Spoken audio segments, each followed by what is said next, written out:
Alright guys, I'm just going to make a real quick video for you showing you off my AR-15 that I built, just how I've got it set up and the things I like about it, some things I might want to change or possibly add. So it's going to be a quick video like I said, but what we're working with here is a complete BCM upper that I ordered from BCM directly. I got this when they were having their free bolt carrier group sale with any upper that you bought. So I got the bolt carrier group for free. This particular upper has a 14.5 inch mid-weight profile barrel, I believe it is. So it's not the lightweight, it's not a heavyweight barrel. It's right in the middle there. Has a mid-length gas system. So a little bit smoother on the mid-length gas system there. That's something BCM really pushes for their ARs. They really like that mid-length gas system.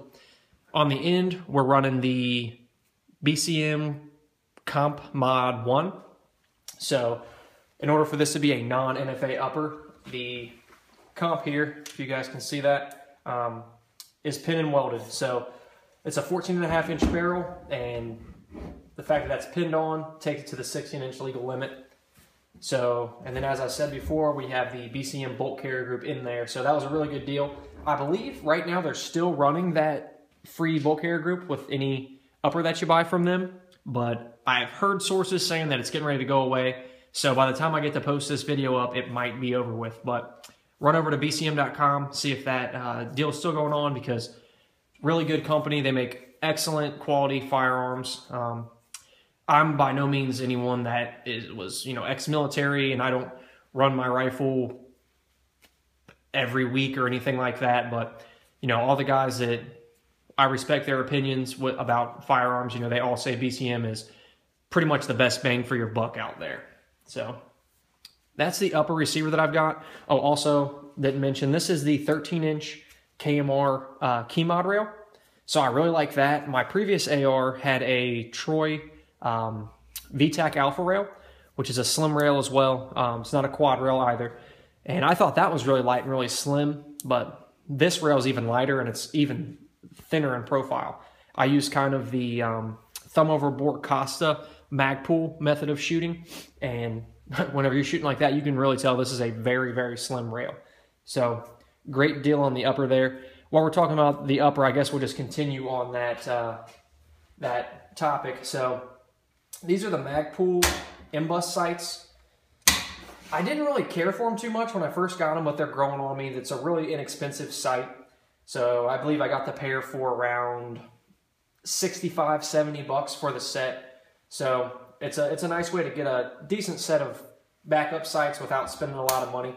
My other AR has the Troy backup sights, the iron sights by Troy, and I definitely prefer those, but you're looking at about 150 to 200 bucks there. So these are a lot less expensive.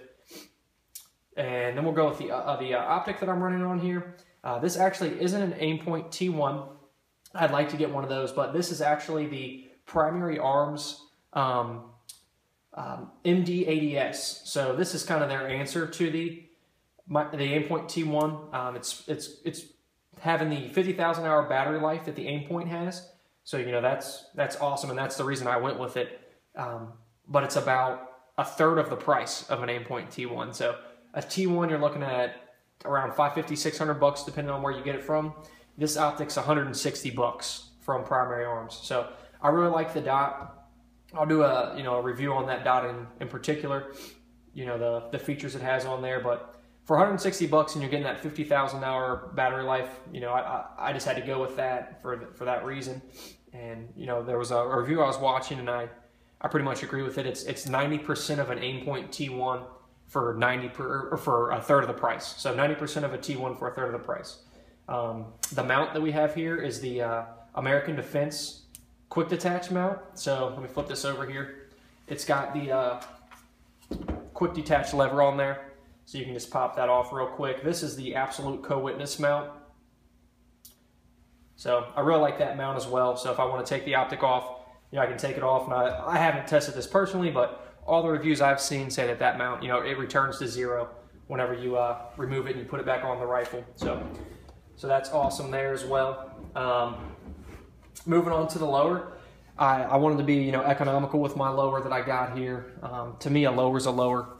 There's only a few factories that make lowers in general, so This is just a Palmetto State Armory complete lower. I bought it already built from them, exactly how you see it. But it just has just a mil-spec parts kit in it, just a mil-spec trigger in there, which for what I used this rifle for, that's perfectly fine. It came with the Magpul CTR stock, the Magpul MOE grip. There's some space in there if you want to put some extra batteries or whatever in there. It also came with the Magpul enhanced trigger guard. And it doesn't come with a PMag, but I've got a lot of PMags laying around. So really good lower for the money. I believe I got this lower complete from Palmetto for around 175 bucks. So you can't beat that. I would have loved to go with a spikes lower that I've had on previous builds, but I'm kind of in the stage now that I don't really care what the logo is on my lower. I just like to run my rifle and have a good time with it. So if I can save a little bit of money, I'll do that. And the only other thing that I've got on the rifle here is the Magpul bad lever. So I've got that on there. So whenever I'm running the rifle in a class or whatever, I can, when my mag runs dry, I can put a new source of ammunition in there and get back in the fight, or not the fight, but the class, shooting my cans or whatever. So that's pretty cool. I don't have that on my other rifle, and I like to keep my rifles the same. So I'm either going to have to get another bad lever for my other rifle, which I'll make a video on that rifle coming up, or get rid of it on this rifle. I'm not really sure what I'm going to do with that yet. In terms of what else I want to do with the rifle, I'd kind of like to get a light on there, possibly. I'm not really sure which light I'd like to get, but possibly a light on there. I need to also get the QD attachment for up here. BCM makes one. I just haven't got around to ordering it yet, but it just goes right into the key mod slots. So it sits right in there because I run a 2-point sling, and the Magpul CTR stock has a QD attachment on there already. So I'm gonna get one of those. I would kind of like to upgrade the optic to a T1, but to be honest with you, I don't see that happening. I'm a weekend shooter, and I shoot at targets and cans, so I mean the primary arm stock works fine for me. If crap ever hits the fan, I'll probably, wish that I would have splurged on the extra money to get the T1, but for my purposes, it works fine. Let's see, what else can I talk about here? Kind of jumping around, I know, but the compensator, I'll talk about that briefly. I really like it. My other rifle had the PWS FSC 556 on there, and while that comp kept the rifle a lot flatter, the blast was a lot harsher on that. So this BCM comp doesn't keep the rifle quite as flat, but it doesn't get on the other shooter's nerves quite as much. If you're standing next to that PWS comp, you felt the blast there. So I don't know, guys, this is my rifle. Tell me what you guys think about it. Maybe do a video response showing your rifle. If you have any suggestions for this rifle, how I could possibly make it better, shoot that out to me. I'm certainly open to suggestions. And yeah, tell me what you guys think.